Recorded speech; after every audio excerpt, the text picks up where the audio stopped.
அன்பார்ந்த நேயர்களே, நண்பர்களே, மாணவ செல்வங்களே, உங்கள் அனைவருக்கும் என்னுடைய பணிவான வணக்கத்தை பதிவு செய்து கொள்கிறேன். இன்று பிரபல பத்திரிகையாளர்களான ஜியாவுஸ் சலாம் என்பவரும் ஆனந்த் மிஸ்ரா என்பவரும் எழுதிய த லயன் ஆஃப் நௌஷேரா என்கிற புத்தகத்தை பற்றிய விமர்சனத்தை தங்கள் முன் வைக்கிறேன். ஜியாவுஸ் சலாம் மற்றும் ஆனந்த் மிஸ்ரா ஆகிய இருவருமே ஃப்ரண்ட்லைன் பத்திரிகையில் சிறப்பாக 20 ஆண்டுகளுக்கு மேல் பணியாற்றியவர்கள் ஆவார்கள். அதில் குறிப்பாக ஜியாவுஸ் சலாம் அவர்கள் செயின்ட் ஸ்டீஃபன்ஸ் கல்லூரி தில்லியில் படித்து அதிலும் வரலாறு படித்து அவர் சில முக்கியமான போக்குகளை வரலாற்றில் கையாளுகிறார். அதாவது சிறுபான்மையினர்கள் பற்றியோ ஒடுக்கப்பட்ட இனங்களை பற்றியோ அல்லது பெண்களை பற்றியோ நாம் எழுதும் வகையில் நாம் அவர்களுக்கு சார்பாக எழுதுவதே நடுநிலையான போக்கு என்று ஏற்றுக்கொள்ளப்பட்டுள்ளது. அதே அணுகுமுறையை பின்பற்றி ஜியாவுஸ் சலாம் அவர்கள் பல நூல்களை எழுதியுள்ளார்கள். குறிப்பாக இஸ்லாமியர்கள் இந்த நாட்டின் ஒரு நிரந்தர அங்கத்தினர்கள் ஆவார்கள் என்பது அவருடைய வாதமாகும். அம்மக்கள் அவ்வாறே தங்களை உணர்கிறார்கள் என்றும் அவர்களுடைய பங்களிப்பு தேசிய நீரோட்டத்தில் சரியான அங்கீகாரம் பெறவில்லை என்பதும் அவருடைய நிலைப்பாடாகும். ஆகவே அதன் தொடர்ச்சியாகவே நாம் சமீபத்தில் வெளிவந்துள்ள இந்த லயன் ஆஃப் நௌஷேரா என்ற ஆங்கில நூலை பார்க்க வேண்டியுள்ளது. தற்சமயம் நான் நிகழ்த்தும் இந்த உரையானதின் பெரும்பான்மையான கருத்துக்கள் ஆகஸ்ட் 3, 2025 அன்று ஞாயிற்றுக்கிழமை இந்து நாளிதழில், அதாவது ஆங்கில இந்து நாளிதழில் வெளிவந்த ஒரு சிறு கட்டுரையில் இருந்து பெறப்பட்டுள்ளது. இந்த கட்டுரையானது லயன் ஆஃப் நௌஷேரா என்ற நூலில் வெளிவந்த சில பத்திகளை நேரடியாக கைக்கொண்டு எழுதப்பட்டுள்ளது. அதன் முறைமையை நாம் முதலில் புரிந்து கொள்வோம். அதாவது தேசிய அளவில் நாம் சிறுபான்மையினரை பார்க்கும் முறை என்பது ஒன்று இருக்கிறது. ஆனால் சில குறிப்பான பகுதிகளை நாம் பார்க்கும் விதமும் அவற்றை பற்றி நாம் நினைத்து வைத்திருக்கும் ஒரு கட்டமைப்பும் எப்படி உள்ளது என்பதை அடிப்படையாக கொண்டு இந்த நூல் எழுதப்பட்டுள்ளது. 2008ஆம் ஆண்டு தில்லியின் பத்லா ஹவுஸ் என்கின்ற ஒரு இடத்தில் நிகழ்ந்த காவல்துறையினருக்கும் இந்தியன் முஜாஹிதீன் என்ற அமைப்பினருக்கும் நேர்ந்த ஒரு சண்டையை இந்த நூல் சுட்டுகிறது. இந்த சண்டைக்கு பின் உத்தரப்பிரதேசில் உள்ள ஆசம்கர் என்ற பகுதியில் வாழும் அனைவரையுமே தீவிரவாதிகள் அல்லது பயங்கரவாதிகள் என்று நினைக்கும் போக்கு மக்களிடையே பெருவாரியாக எழுந்துள்ளது என்று இந்த நூல் சொல்லுகிறது. அவ்வாறான கட்டமைப்பை ஏற்படுத்துவதற்கு பத்திரிகைகளும் தொலைக்காட்சியும் முக்கிய பங்காற்றின. தேசிய ஒற்றுமையை வலியுறுத்த வேண்டிய அந்த காலகட்டத்தில் இந்த பகுதியிலிருந்து வெளிவந்த முக்கியமான தியாகிகள் பற்றிய ஒரு கட்டுரைகளை கூட எந்த ஊடகமும் வெளியிடவில்லை என்று இந்த நூல் சாடுகிறது. அவ்வாறு உருவான ஒரு தியாகியாக பிரிகேடியர் முகமது உஸ்மான் என்பவரை இந்த நூல் சுட்டி காட்டுகிறது. அவரே இந்த நூலின் நாயகராக வரும் த லயன் ஆஃப் நௌஷேரா என்பதற்கு பாத்திரமானவராவார்.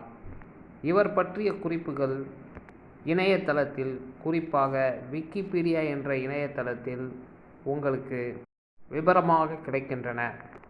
எனினும் ஒரு வரலாற்று ஆசிரியராக என்னுடைய பார்வை சில மாறுபட்ட கோணங்களை உள்ளடக்கியதாக உள்ளது. பிரிகேடியர் முகமது உஸ்மான் அவர்கள் 1912ஆம் ஆண்டில் பிறந்தவர் ஆவார்.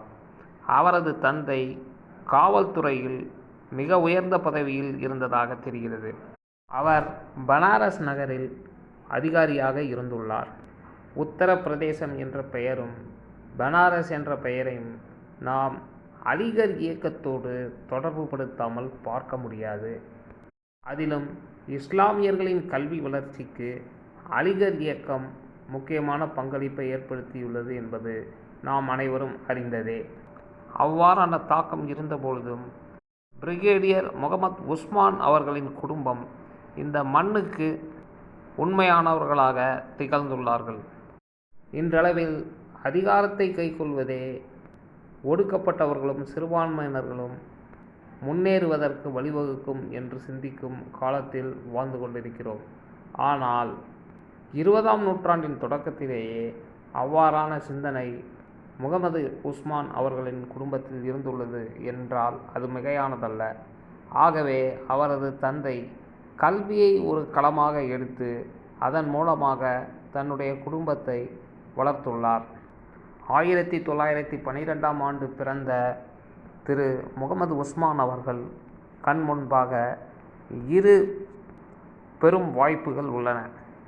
அவர் குடிமையியல் பணிகளை தேர்ந்தெடுத்து ஒரு மிகப்பெரிய அதிகாரியாக பொறுப்பேற்று நிரந்தர வருமானமும் அதிகாரமும் தன் வசம் உள்ள ஒரு பதவியில் இருந்திருக்கலாம். மாறாக அவர் இராணுவ பணியை தேர்ந்தெடுத்து தன் உயிரையும் தன் கடமை உணர்வையும் தேசப்பற்றையும் வெளிப்படுத்தும் ஒரு வாய்ப்பினையே ஏற்படுத்தி கொண்டார். சிறு வயதிலேயே மிகவும் வீரமுள்ளவராகவும் இரக்க குணம் கொண்டவராகவும் திரு உஸ்மான் அவர்கள் திகழ்ந்துள்ளார்கள். தந்தையின் பணியின் காரணமாக பனாரஸில் பயின்று வளர்ந்த அவர் விடுமுறை காலங்களில் தனது பூர்வீக குடும்பம் இருந்த பிப்லி என்ற நகருக்கு அடிக்கடி வந்து செல்லும் வாய்ப்பை பெற்றவராக திகழ்ந்துள்ளார்கள். அங்ஙனம் வரும்பொழுது கிணற்றில் விழுந்த ஒரு சிறு குழந்தையை தன் உயிரை துச்சமாக மதித்து கிணற்றுக்குள் விழுந்து காப்பாற்றியுள்ளார்கள். அப்போது அவருக்கு 12 வயதே நிரம்பியுள்ளது. அவர் வாழ்ந்த காலத்தில் இராணுவ அதிகாரியாக ஒரு இந்தியரை உருவாக்குவதில் பிரிட்டிஷார் மிகுந்த தயக்கம் காட்டினார்கள் என்பதை நாம் மறந்துவிடக்கூடாது. வழக்கமாக அவ்வாறு ஒருவர் வருவதற்கு எவ்வளவு தடைக்கற்களை ஏற்படுத்த முடியுமோ அவ்வளவு தடைக்கற்களை பிரிட்டிஷ் அரசாங்கம் கைக்கொண்டது என்பதும் நாம் அறிந்ததே.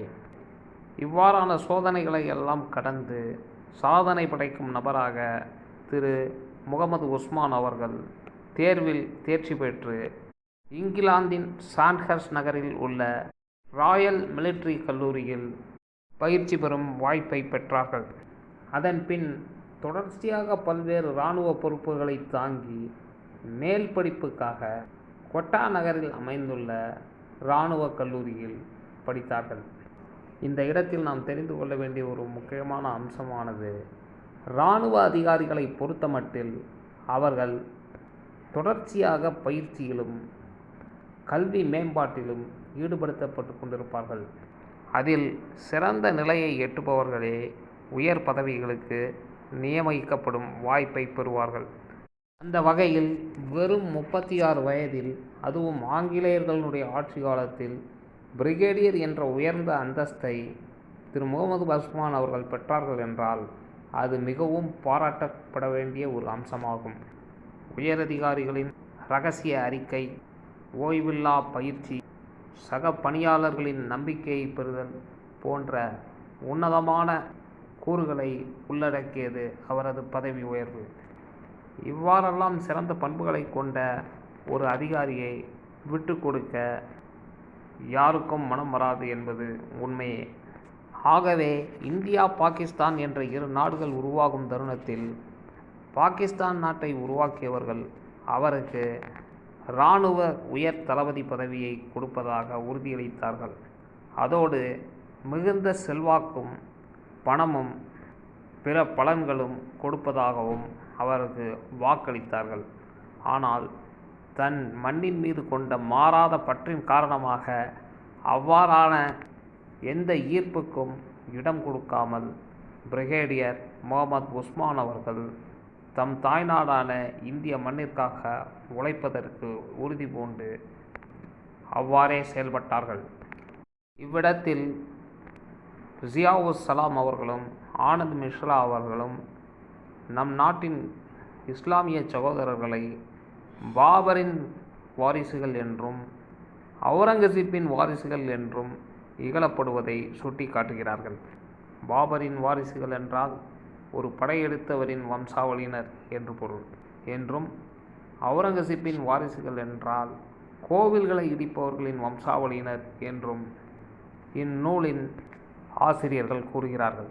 இப்படியெல்லாம் இகழப்படுபவர்களில் ஒருவர் எவ்வாறு இருந்துள்ளார்கள் என்பதை முகமது உஸ்மான் என்ற மாவீரனின் வரலாற்றின் மூலமாக அதனூடாக இவ்வாசிரியர்கள் நமக்கு தெரியப்படுத்துகிறார்கள். மேலும் ஜம்முவில் நடந்த மிக பெரும் கலவரத்தில் ஆயிரக்கணக்கான இஸ்லாமியர்கள் கொல்லப்பட்டதை இவ்விரு ஆசிரியர்களும் சுட்டிக்காட்டுகிறார்கள். 1947-48 ஆண்டுகள் வன்முறையின் உச்சம் என்பதை இவ்விரு எழுத்தாளர்களின் மூலமாக நாம் அறிந்து கொள்ள முடிகிறது. 1947 ஆண்டின் டிசம்பர் மாதத்தில் ஜம்மு காஷ்மீரில் உள்ள ஜாங்கர் பகுதியை பாகிஸ்தானியர்கள் ஆக்கிரமித்துக் கொள்கிறார்கள். அதனை மீட்கும் வரை தான் கட்டிலில் படுப்பதில்லை என்ற ஒரு உறுதியை உயரதிகாரியான பிரிகேடியர் முகமது உஸ்மான் ஏற்றுக்கொண்டார்கள். இந்த உறுதியின் விளைவாக ஜாங்கர் மற்றும் நௌஷேரா பகுதிகளை அயராது உழைத்து இரத்தம் சிந்தி முகமது உஸ்மான் அவர்களின் தலைமையிலான படைகள் மீட்டெடுத்தன. அவரது வீரமும் தீரமும் நிறைந்த செயல்கள் அவருக்கு லயன் ஆஃப் நௌஷேரா, அதாவது நௌஷேராவின் சிங்கம் என்ற பட்டத்தை பெற்றுத்தந்தது. தொடர்ச்சியான தாக்குதல்களை எதிர்கொண்ட அவர் தனது படைகளுக்கு இவ்வாறான ஒரு கடிதத்தை எழுதினார். இந்த உலகின் பார்வை நம் மீது படிந்துள்ளது. நம் நாட்டின் சகோதரர்களின் நம்பிக்கையும் கனவும் நம் முயற்சிகளில் அடங்கியுள்ளது. நாம் பின்னடையவே கூடாது என்பதோடு அவர்களின் எதிர்பார்ப்புகளை வீணடித்து விடவும் கூடாது என்றார். பெரும்பான்மையான இஸ்லாமிய ஜனத்தொகையை கொண்ட பகுதி என்பதால் காஷ்மீர் தொடர்ந்து தாக்கப்படுகிறது. அதனை மீட்டெடுக்க தொடர்ந்து தனது யுக்திகளை பயன்படுத்துகிறார் பிரிகேடியர் முகமது உஸ்மான். எனினும் அவரது முயற்சியில் அவர் தன் இன்னுயிரை 3 ஜூலை 1948 ஆண்டு இழக்கிறார். இந்திய நாட்டில் பிரிகேடியர் என்ற அந்தஸ்தில் இருந்து உயிர்விட்ட உயரதிகாரி இவர் ஒருவரே. இதற்கு மேல் உள்ள பதவிகளில் இருந்தவர்கள் இதுவரை உயிர் தியாகம் செய்ததாக எந்தவிதமான பதிவும் இல்லை. இவருக்கு கீழான இருந்த கர்னல் பதவியில் கர்னல் தாலாப்பூர் என்பவர் உயிர் தியாகம் செய்துள்ளார். ஆக இந்திய நாட்டின் வரலாற்றில் பிரிகேடியர் என்ற உயர் அந்தஸ்தில் இருந்து ஒரு மாவீரன் உயிர் விட்டது என்பது பிரிகேடியர் முகமது உஸ்மான் ஒருவரே. அவரது உயிர் தியாகம் அக்காலத்தில் மிக பெரும் அதிர்வலைகளை ஏற்படுத்தியது. முப்படை தளபதிகளும் வந்திருந்து அவருக்கு இராணுவ மரியாதை செலுத்தி அவருக்காக பெரும் அணிவகுப்பை ஏற்பாடு செய்திருந்தனர். அந்நாளைய தலைவர்களான ஜவஹர்லால் நேரு, மௌலானா அபுல் கலாம் ஆசாத் மற்றும் இந்திரா காந்தி ஆகியோர் அவரது இறுதி யாத்திரையில் கலந்து கொண்டார்கள். அவரது உடல் தற்சமயம் உள்ள ஜாமியா மில்லியா இஸ்லாமியா பல்கலைக்கழகத்தினுடைய மைதானத்தில் புதைக்கப்பட்டுள்ளது. குடிமக்களின் மத அடையாளத்தை கேள்விக்குள்ளாக்கி மதச்சார்பின்மையை பற்றி பேசும் இந்த காலத்தில் பிரிகேடியர் முகமது உஸ்மான் போன்றவர்களின் தியாகம் தவிர்க்க முடியாத ஒரு பாடமாக அமைகிறது என்று இந்த இரு எழுத்தாளர்களும் நம் முன் வைக்கிறார்கள். இந்த நாட்டை கட்டியமைக்க பல்வேறு தரப்பு மக்களும் பெரும் தியாகத்தை புரிந்துள்ளார்கள் என்பது மறுக்க முடியாத உண்மையாகும். சமய சிறுபான்மையினரை நாம் தேசிய நீரோட்டத்தில் கலக்க வைப்பது என்பது இதுபோன்ற தியாகிகளின் பங்களிப்பை அங்கீகரிப்பதின் மூலமாக கூட ஏற்படுத்த முடியும் என்று வாதம் புரிகிறார்கள் இந்த இரு ஆசிரியர்களும். இந்திய அரசு மகாவீர் சக்ரா என்ற வீரர்களுக்கான மிகப்பெரிய கௌரவத்தை வழங்கி முகமது உஸ்மான் அவர்களை அங்கீகரித்துள்ளது.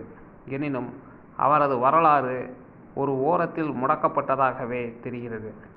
இதுபோலவே இந்திய சுதந்திர போராட்டத்திலும் எண்ணற்ற சிறுபான்மையினர், அதிலும் இளைஞர்கள் கலந்து கொண்டு மிக பெரும் தியாகங்களை செய்துள்ளார்கள் என்பது குறிப்பிடத்தக்கது. இத்தகைய தியாகங்கள் எல்லாம் வரலாற்று நூல்கள் மூலமாக அங்கீகரிக்கப்படும் வகையில் அவை இந்திய வரலாற்றுக்கு செழுமை சேர்ப்பதோடு தேசியவாத போக்கையும் பலப்படுத்தும் என்பதிலும் மாற்று கருத்து இருக்க முடியாது. இத்துடன் இந்த நூல் விமர்சனமானதை நான் முடித்துக்கொள்கிறேன். மிக்க நன்றி. ஜெய்ஹிந்த்.